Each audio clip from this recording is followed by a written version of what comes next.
Ambassador, this time in Ukraine, you're in Odessa. We have a security forum. What's the significance of holding a security forum at this stage in Odessa? Well, I think the most important thing is that the Black Sea region, and particularly Odessa, is the economic lifeline for Ukraine. If Ukraine's economy is going to grow, if people are going to invest, if agricultural products are going to get out, if any other products are going to get out, it's all going to be coming through this Western Black Sea area.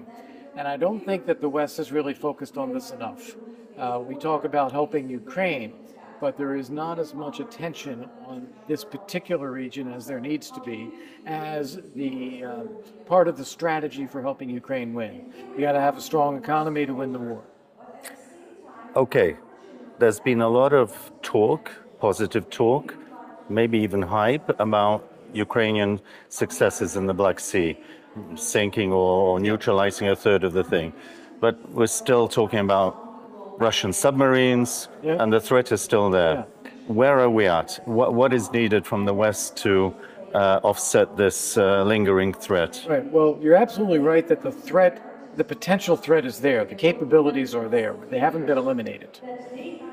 But Russia would be taking a very, very bold step to strike third-party vessels in international waters that are transporting goods for the world. That would be an incredible escalation of the war against the world by the Russians. So what we need to do is deter Russia from doing that. Make it clear that the consequences of doing that would be severe and would be rippling across the entire world. The best way to do that is be present. The best way is to have ships in the Black Sea, work with Turkey, get through the Bosphorus, do freedom of navigation operations, do demining, support commercial shipping. This is what we do elsewhere in the world. We do this off the Houthi coast. Right. We do this in the Taiwan Straits. Right. We ought to be doing it in the Black Sea. Looking ahead, the Black Sea, what should Ukraine be asking for with its partners in any peace settlement? Demilitarization, or should we say splitting the Black Sea into zones of interest and control? What is the future for the Black Sea, as you see it? Well, first off, the answer is that we can't even start to talk about that until we start to see what the end of the war looks like. We should be, at this stage, only talking about the restoration of Ukraine's sovereignty and territorial integrity. Until there is a reason to believe that something else would be acceptable to Ukraine, that's where we are. Then, when it comes to that, you say, okay, let's assume Ukraine gets its territory back. What happens in the Black Sea?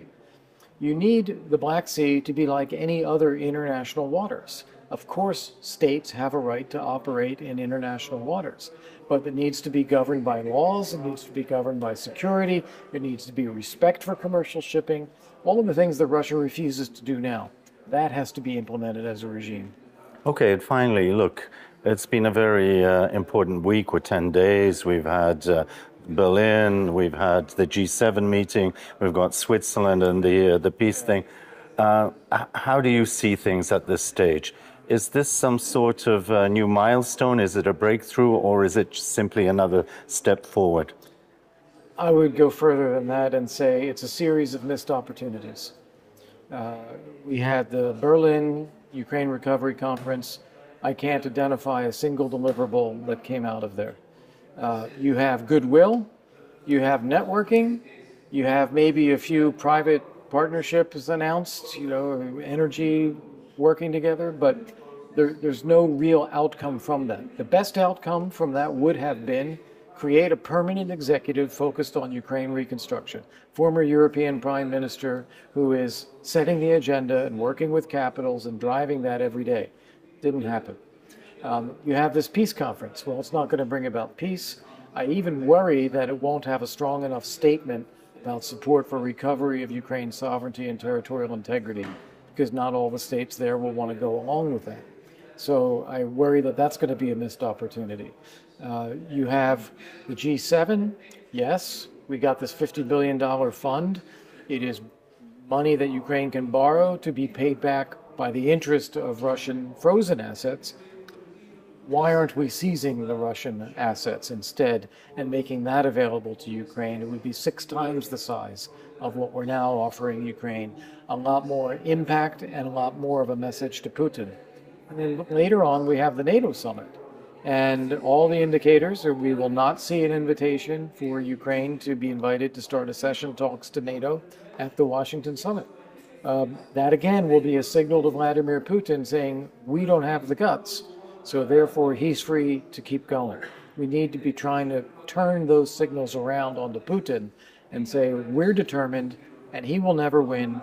He better start thinking about how this ends. I said a last question, but let's say a footnote.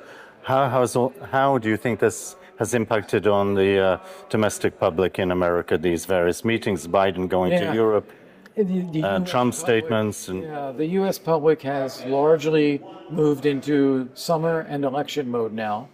There's not a lot of attention on these things. The U.S. election is largely going to be about immigration, about the economy, particularly the impact of higher prices. The Democrats want to make abortion an issue. It's not about foreign policy and not about Ukraine. Now that the supplemental was passed, there's no need for any more votes or anything this year. So both parties are really playing this down. Fortunately for Ukraine, there is strong public bipartisan support for Ukraine, as well as strong support in Congress. But there's no immediacy to this now in the United States, and so it is a little bit less on the radar screen. Thank you for enlightening us, as always, Ambassador. Good to see you. It's good to see you.